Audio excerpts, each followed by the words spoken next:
ভারতের বিমানগুলোর জন্য পাকিস্তান তাদের আকাশসীমা আরও ১ মাস বন্ধ রাখবে। রোববার এক সূত্রের বরাতে পাকিস্তানের দ্য নিউজ জানায়, আগামী সপ্তাহে পাকিস্তান ভারতের জন্য আকাশসীমা বন্ধের সময়সীমা আরও ১ মাসের জন্য বাড়িয়ে দেবে। পাকিস্তানের জিও নিউজের প্রতিবেদন অনুসারে গত মাসে ভারতের পেহেলগামে সশস্ত্র হামলার পর উত্তেজনা ছড়িয়ে পড়ে। এরপর ভারত ২৩ এপ্রিল পাকিস্তানের জন্য আকাশসীমা ১ মাসের জন্য বন্ধ করে দেয়। পরের দিন পাকিস্তানও পাল্টা পদক্ষেপ নেয়। আকাশ সীমাবদ্ধতার ফলে ভারত ব্যাপকভাবে ক্ষতিগ্রস্ত হচ্ছে। ইসলামাবাদের উচ্চপদস্থ সূত্র দ্য নিউজকে জানায়, পাকিস্তানকে যে পরিস্থিতির কারণে পদক্ষেপ নিতে বাধ্য করা হয়েছিল তাতে কোনো উন্নতি লক্ষ্য করা যাচ্ছে না। বর্তমান আকাশসীমা বন্ধের মেয়াদ শেষ হওয়ার আগেই বিমান পরিবহন বিভাগ বিমানকর্মীদের জন্য একটি নোটিশ জারি করবে। সূত্রগুলো এও জানিয়েছে, আন্তর্জাতিক বেসামরিক বিমান চলাচল সংস্থা ICAO নিয়ম অনুসারে কোনো সদস্য দেশ একবারে ১ মাসের বেশি সময় ধরে তাদের আকাশসীমা বন্ধ করতে পারে না।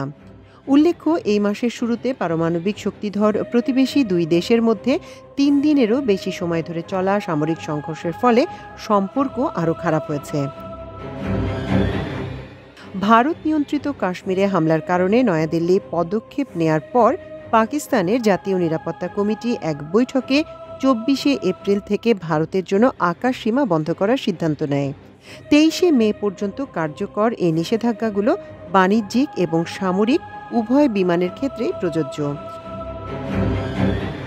পাকিস্তানের আকাশসীমা বন্ধ করে দেওয়ার ফলে শত শত ভারতীয় ফ্লাইট ব্যাহত হচ্ছে, জ্বালানি ও পরিবহন খরচ বৃদ্ধি পাচ্ছে এবং দীর্ঘ দূরত্বের বিমান পরিবহন সংস্থাগুলোকে জ্বালানি ভরার জন্য মাঝপথে ব্যয়বহুল স্টপ করতে হচ্ছে। প্রতিদিন ২০০ থেকে ৩০০টি ভারতীয় বিমান পাকিস্তানের আকাশসীমা অতিক্রম করত, যার বেশ কিছু দিল্লি, মুম্বাই, অমৃতসর এবং আহমেদাবাদের মতো শহর থেকে ইউরোপ, মধ্যপ্রাচ্য এবং উত্তর আমেরিকা পর্যন্ত দীর্ঘ দূরত্বের রুটে চলাচল করে। অপরদিকে তুলনামূলকভাবে পাকিস্তানে কেবল একটি পূর্বমুখী ফ্লাইট প্রভাবিত হয়।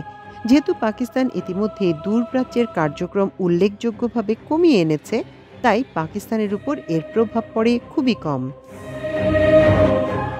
বন্ধের কয়েক ঘন্টার মধ্যেই বেশ কয়েকটি ভারতীয় বিমানকে মাঝপথে ব্যয়বহুল পথ পরিবর্তন করতে বাধ্য করা হয়েছিল। এয়ার ইন্ডিয়া টরন্টো দিল্লির একটি বিমান জ্বালানি ভরার জন্য কোপেনহেগে অবতরণ করে। অপরদিকে প্যারিস এবং লন্ডন থেকে আসা বিমানগুলো আবুধাবিতে পরিকল্পিতভাবে থেমে যায়। এদিকে ভারতের জন্য পাকিস্তানের আকাশসীমা ব্যবহার ১ বছরের জন্য নিষিদ্ধ থাকলে এ সময়ের জন্য তাদের অতিরিক্ত $৬০০ মিলিয়ন খরচ হবে বলে অনুমান করছে এয়ার ইন্ডিয়া। এজন্য কেন্দ্রীয় সরকারকে ক্ষতিপূরণ দেওয়ার অনুরোধও করেছে প্রতিষ্ঠানটি। ভারতের জন্য পাকিস্তানের আকাশসীমা বন্ধ করে দেওয়ার ঘটনা এটাই প্রথম নয়। ১৯৯৯ সালে কার্গিল সংঘর্ষের সময় এবং ২০১৯ সালে পুলওয়ামা হামলার পরও একই রকম বিধিনিষেধ আরোপ করা হয়েছিল। দুই ক্ষেত্রেই এর পরিণতি পাকিস্তানের চেয়ে ভারতের জন্য অনেক বেশি গুরুতর ছিল। মাল্টিমিডিয়া ডেস্ক, আমার দেশ।